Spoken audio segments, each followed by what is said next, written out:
4 of the most common things cruisers believe about tipping, they're flat out wrong. I'm gonna walk through each of them because one of these myths is costing people real money and another is quietly hurting the crew members who work really hard to make your vacation amazing. And I see all of these across social media all the time. Now, all 4 of these do sound completely reasonable, which is exactly why they keep spreading like wildfire through every cruise forum, Reddit post, and Facebook group. So if you've been following this advice, you're probably making your next cruise worse for yourself and the people who are serving you. Hi, I'm Melissa, a university professor who loves to cruise and who loves to talk ship. Now, the first myth is one I hear about constantly, and it sounds so logical that I completely understand why people believe it. Cruisers think you should remove the automatic gratuities from your onboard account and just tip cash instead. That way, it goes directly to the people who serve you. You cut out the middleman. You make sure your money actually gets to the hand of the right people, not the greedy cruise lines. Now, nobody likes paying some automatic fee without knowing exactly where it ends up, and personally handing cash to the crew member who took care of you feels just like a better way to do it. But here's what actually happens when you remove those auto gratuities. On most major cruise lines, that daily charge goes into a pooled system. And that pool doesn't just pay the visible people, like your cabin steward and your dining room server and the MDR, but it also covers all those behind the scenes folks, those crew members that you never see, the people in the galley working really hard and breaking their backs, prepping the food at 4 a.m., the laundry workers in steamy conditions, handling thousands of towels every single day, the crew scrubbing the pool deck in the middle of the night. So when you go to guest services and you ask them to remove your gratuities and you hand cash to your steward or your waiter instead, yeah, you're taking care of the visible crew, the people that have an opportunity to wow you, and that's great. But you're cutting out every invisible person who made your cruise function. And they're just the behind the scenes people that you don't see and interact with. And here's the part that really gets me. The crew members that you're tipping in cash, they were already included in that pool. You're not giving them extra. You're just redirecting money away from their coworkers who never even had a chance to earn your attention. Now, several major cruise lines have caught on to this, by the way. And some of them have quietly turned auto gratuities into a mandatory service charge in many cases that cannot be removed at guest services anymore, like with beverage purchases and stuff like that. So that tells you something about how the industry views the whole just tip and cash approach. So yeah, I understand the theory and the logic behind it, but when you know the mechanics of how it actually works, it really just makes more sense to keep the automatic gratuities. There's something else people assume about where that gratuity money actually goes though, and this one actually surprised me when I looked into it. The second myth is that the cruise line keeps most of your gratuity money, that daily charge mostly goes to the corporate profits, that bottom line, and the crew barely sees any of it. This is one, it's kind of like an urban legend. I see it all the time. It seems to be a pervasive myth. It sticks around because let's be honest, cruise lines have earned a certain amount of skepticism when it comes to how they handle our money and the greed that they have in trying to get it. Now, between the shrinkflation, the cuts, the nickel and diming, the constant fee increases, and the aggressive profiteering that we've seen from cruise lines in recent years, it makes absolute sense why people would assume the worst about gratuities too. Now, I don't know this for sure. I know there are conspiracy theories that maybe are more consistency theories, but the truth here, from what I do believe actually, is better than most people expect. The automatic gratuities on the vast majority of cruise lines do go almost entirely to crew members. Now, the way it works, the way it's doled out, it does vary by cruise line, but in general, the pooled money typically gets divided by department. Dining crew, housekeeping, and other service teams, they each get their cut. The cruise line itself generally does not take a direct cut of that pooled gratuity money. Now, does the cruise line benefit indirectly? Abso-freaking-lutely. Auto gratuities allow them to advertise lower base fares while they know a big chunk of crew compensation gets handled through a separate charge on your bill. Basically, they're getting away with undercompensating their crew at the cost of cruisers, making up a lot of that difference. It's not a scam. Some would argue it is unethical business practice, and I love cruising, but yeah, I don't like the way they maneuver with this either. It is very much, though, a universal nearly pricing strategy that works in the cruise line's favor. Surprise, surprise. Now, here's why that matters, though. That gratuity money is typically the single biggest component of crew members' take-home pay. It is, again, an unfortunate situation, but this is just how the system works. These cruise lines are flagged in foreign countries so they can get away with and skirt minimum wage rules, OSHA regulations, all kinds of US-based laws and regulations. So there's a reason why on a cruise ship, you generally find non-US employees. These are not people earning large base salaries with gratuities as a nice bonus cherry on top. But for many of these hardworking crew members, those pool gratuities are the majority of their income. And a lot of them send money back to their families. They're supporting whole families. They're spending months away from their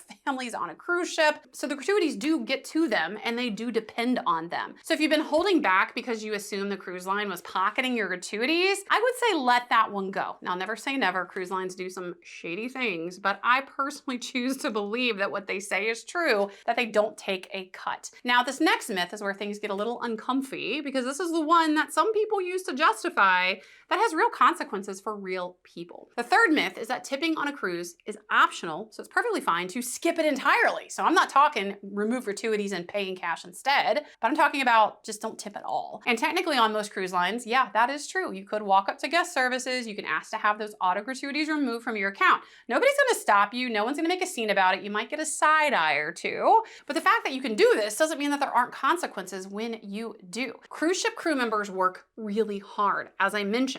If you've ever actually talked to crew, I'm talking 10 to 14-hour days. When they talk about their days off, they don't get days off, they get hours off, like a little block of time. It's kind of ridiculous. And again, it's a big criticism that I have with cruising. Many of these folks come from countries where earning potential back home is a fraction of what they make on the ship. That's why they work in these grueling, difficult conditions and they spend time away from their family. So when you remove your auto gratuities, your cabin steward doesn't just get a slightly smaller paycheck, they get nothing from your stateroom for the entire voyage. And they really have no way to make it up because they can't exactly just go and say, okay, well, I'm not gonna service your room, I'm gonna service this room. You're their customer for the week, whether you tip or not, and they're still cleaning your room once, sometimes twice a day and give you turn down service either way. Now, I'm not here to guilt anyone. I know that guilt tipping is a thing. Tip culture has gotten absolutely out of control, especially in the United States.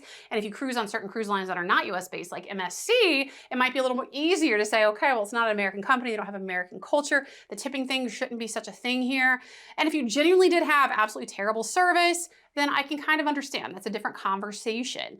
But if you're removing gratuities just to trim your budget, then I would say you can't afford to cruise, so don't cruise. Hot take, I know, but I stand by it. Especially when we're talking about at most 16 to 20 bucks per person per day, depending on the cruise line, your cabin category, stuff like that. So for a 7-night cruise, that comes out to roughly $112 to $140 per person. That's about the cost of a specialty dining reservation or two, or some drinks, because cruise line drinks are expensive. And I know that this is an easy one to say, let me just cut this out of my bill so I can spend more elsewhere or save money on my budget. And I do love to ball on a budget. But again, if you can't afford to tip, I always say, don't even go out. And it goes for cruising too. So I wanna know, how do you handle tipping on your cruises? Do you keep those automatic gratuities? Do you add extra cash on top of the crew? I'm curious about your approach and your thought to it. And so we can talk shit down in the comments. But this last myth, this is one I really want to dig into because it's the one that does cost people money when they think they're actually being smart about it. The fourth myth is that prepaying your gratuities before the cruise is a better approach and that it saves you money. Now, experienced cruisers, they swear by this strategy, and sometimes this is applicable. If a cruise line raises the gratuities, then if you have prepaid them, then that locks you into the lower rate. So sometimes, yeah, this can be true. But the good news is usually, almost always, when cruise lines are going to raise gratuities, they do give cruisers a heads up. So if you watch cruise news, like my channel, you're gonna know what's gonna happen. So you can always go in and actually prepay it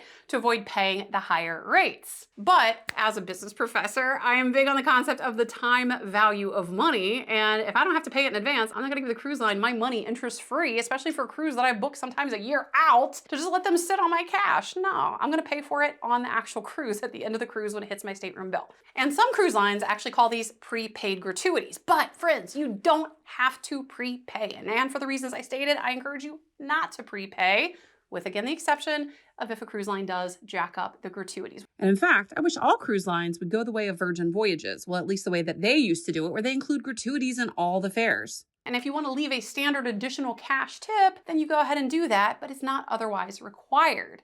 And if you're curious what I do personally, yes, I do pay the included gratuities. I also personally choose to tip cash on top of that. Now, I have had some really bad experiences. They're rare, but I've had some really terrible stewards. I'm not gonna leave cash on top of that. I'll still pay my included gratuities, but I'm not giving you anything extra. But for exceptional stewards, I'll give them a little bit more. And the amount that I give depends on the length of the sailing, if my messy ass kids are with me, and a bunch of other factors as well. But generally speaking, a lot of cruisers go with anywhere from $20 to $50 per person compensation for maybe like a 5 or 6 day cruise. But it's so subjective, there's really not any particular standard. Now, here's what all 4 of these myths have in common. Everyone comes from cruisers trying to navigate a system that is intentionally opaque. It's very different than pretty much everything else that we buy as consumers. Cruise lines don't make the tipping conversation easy because they benefit from the ambiguity. It keeps fares looking artificially low. And that's changed in recent years, where some legislation out of California basically forced the cruise lines to be more transparent with their pricing. But let's just call this what it is. It's basically subsidizing the really abysmal pay that the cruise lines pay their crew,